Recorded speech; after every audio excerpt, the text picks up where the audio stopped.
आज हम बनाएंगे एक बहुत ही मज़ेदार, बहुत ही लाजवाब, बहुत ही अमेजिंग रेसिपी काली मिर्च कोफ्ता ग्रेवी। ये रेसिपी आपके दस्तरखान को चार चांद लगा देगी और स्पेशली अगर आप इसको दावत के लिए बनाएंगे तो फिर गेस्ट तो आपसे बहुत ही इम्प्रेस होंगे। तो चलिए बिना टाइम वेस्ट किए अपनी इस मज़ेदार सी रेसिपी को स्टार्ट करते हैं। अस्सलाम वालेकुम, मैं हूँ Sadia Uzair. Welcome back to Sadia Uzair's kitchen. Recipe पसंद आए तो वीडियो को लाइक शेयर और चैनल को सब्सक्राइब भी ज़रूर कर लीजिएगा। बिस्मिल्लाहिर्रहमानिर्रहीम। तो इस रेसिपी के लिए यहाँ पर मैंने 500 ग्राम कीमा लिया है। मटन या बीफ आप कोई भी ले सकते हैं। और जैसे कि आपको पता है कि कोफ्ते बनाने के लिए हमें बिल्कुल बारीक पिसे हुए कीमे की ज़रूरत होती है। तो इसलिए इसको हम एक बार दोबारा से इलेक्ट्रिक चॉपर में डालकर पीस लेंगे और साथ ही इसमें बाकी इंग्रेडिएंट्स भी ऐड कर देंगे ताकि कीमे के साथ साथ बाकी चीज़ें भी इसमें बहुत अच्छे से मिक्स हो जाएं। 3 टेबलस्पून मेजरमेंट वाले इसमें शामिल करेंगे बेसन और इसको मैंने तवे पर भून लिया था ताकि इसका कच्चापन खत्म हो जाए। बेसन की जगह पर जो भुने हुए चने हैं उसका पाउडर भी आप ले सकते हैं।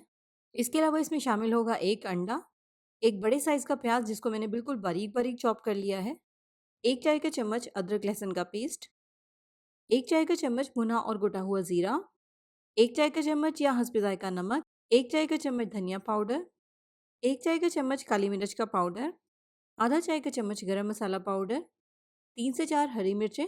हरी मिर्च और काली मिर्च आप उतनी ही ऐड करें जितना तीखा आपको पसंद है। इसके अलावा इसमें जाएगा थोड़ा सा हरा धनिया और सारी चीज़ों को अच्छे से कीमे के साथ पीस लेंगे। और यहाँ पर आप देखें कीमा कितना बारीक पिस चुका है, सारी चीज़ें भी इसमें कितने अच्छे से मिक्स हो गई हैं। तो अब इसे हम कोफ्ते तैयार करेंगे। और कोफ्ते तैयार करने से पहले अगर आप हाथों पर थोड़ा सा ऑयल लगा लेंगे तो कीमा हाथों के साथ स्टिक नहीं होगा। इसके अलावा जो कोफ्तों का साइज़ है वो बड़ा या छोटा आप अपनी मर्ज़ी और रिक्वायरमेंट के मुताबिक रख सकते हैं। और यहाँ पर आप देखें तो कोफ्तों का साइज़ मैंने बहुत ज़्यादा बड़ा नहीं रखा, थोड़े से छोटे साइज़ के कोफ्ते तैयार किए हैं। तो कीमे के सारे मिक्सचर से यहाँ पर मैंने कोफ्ते तैयार कर लिए हैं। अब स्टार्ट करेंगे इनकी कुकिंग। इसके लिए यहाँ पर एक कुकिंग पैन या कढ़ाई में मैंने लिया है 1/3 कप ऑयल। इसमें अब हम कुछ साबित मिसालों को फ्राई करेंगे जिसमें है एक चाय का चम्मच साबित ज़ीरा, आधा चाय का चम्मच साबित काली मिर्च, 4 से 5 लौंग, 3 से 4 हरी इलायची और 2 छोटे टुकड़े दालचीनी के। बस हल्का सा एक आधे मिनट के लिए ही इनको फ्राई करेंगे क्योंकि ये बहुत ही जल्दी जल भी सकते हैं, तो इनको जलने से बचाना है। साबित मिसाले जब फ्राई हो जाएंगे तो फिर इसमें हम शामिल करेंगे ब्लेंड किए हुए प्याज। यहाँ पर मैंने 2 छोटे साइज के प्याज लेकर इनको ब्लेंडर में डालकर ब्लेंड कर लिया है। बस ब्लेंड करते हुए आपने इसमें ज़्यादा पानी शामिल नहीं करना, वरना पानी बाद में ड्राई नहीं होगा और प्याज को भूनने में प्रॉब्लम होगी। साथ ही इसमें शामिल कर देंगे 1 खाने का चम्मच अदरक लहसुन का पेस्ट और इन दोनों को एक ही साथ भून लेंगे। बस इनको हमें ज़्यादा नहीं भूनना, इतना ही भूनना है कि अदरक लहसुन का पेस्ट और प्याज जो है इसकी रॉ स्मेल ख़त्म हो जाए। तो यहाँ पर देखें जो प्याज और अदरक लहसुन का पेस्ट है वो अच्छे से भुन चुका है। अब इसमें हम शामिल कर देंगे 1 कप दही। दही यहाँ पर थोड़ा-सा खट्टा हो जैसे कि नेचुरली होता है, लेकिन ज़्यादा खट्टा भी ना हो, उससे सालन का टेस्ट ख़राब हो जाता है। बस दही को मिक्स करने के बाद अब इसमें हम स्पाइसेस ऐड करेंगे और स्पाइसेस यहाँ पर हमें ग्रेवी के मुताबिक शामिल करने हैं क्योंकि कोफ्तों में ऑलरेडी स्पाइसेस ऐड कर चुके हैं। इसमें शामिल करेंगे 1 चाय का चम्मच धनिया पाउडर, आधा चाय का चम्मच या हस्बे ज़ायक़ा नमक, 3/4 टीस्पून या हस्बे ज़ायक़ा काली मिर्च का पाउडर, आधा चाय का चम्मच गरम मसाला पाउडर और 1 चाय का चम्मच जाएगा इसमें भुना और कुटा हुआ ज़ीरा। और एक बार इन तमाम चीज़ों की अच्छे से मिक्सिंग कर लेंगे। फिर इसके बाद इसमें शामिल करेंगे थोड़ा-सा पानी ताकि मसाला जले नहीं। अब जब ये पकने लग जाएगा तो फिर इसमें हम बहुत ही एहतियात के साथ कोफ्ते शामिल कर देंगे।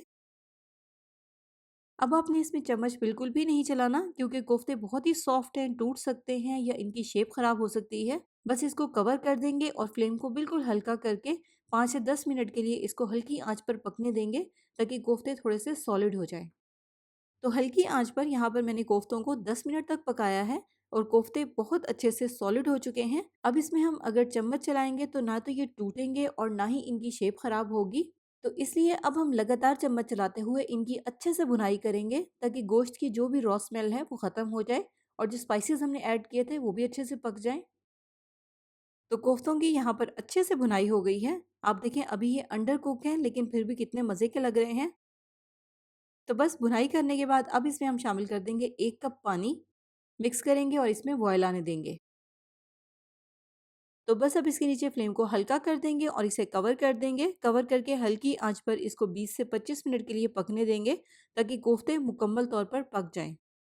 तो 20 से 25 मिनट के बाद कोफ्ते यहाँ पर बहुत अच्छे से पक चुके हैं। एक बार अच्छे से इसकी मिक्सिंग कर लेंगे और फिर इसमें शामिल करेंगे आधा चाय का चम्मच खुश्क मेथी, 1 खाने का चम्मच लेमन जूस और थोड़ी-सी इसमें मिर्चें शामिल करेंगे। यहाँ पर मैंने लाल और हरी दोनों मिर्चें ऐड की हैं, दोनों ही फ्रेश हैं। ये मैंने सिर्फ़ कलर के लिए ऐड की हैं, आप चाहें तो सिर्फ़ लाल मिर्चें या सिर्फ़ हरी मिर्चें भी ऐड कर सकते हैं।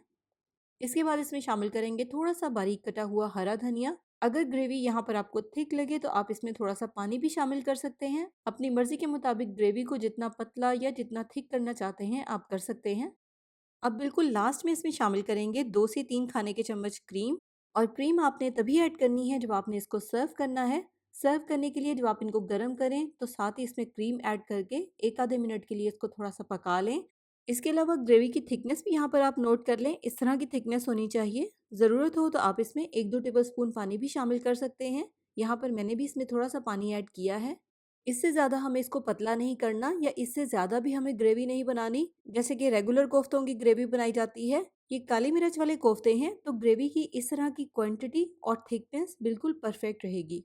इसके अलावा इसमें हल्दी या पिसी हुई लाल मिर्च या टमाटर वगैरह का इस्तेमाल भी नहीं किया जाता, जिससे ग्रेवी का कलर ख़राब हो या ग्रेवी रेड हो जाए।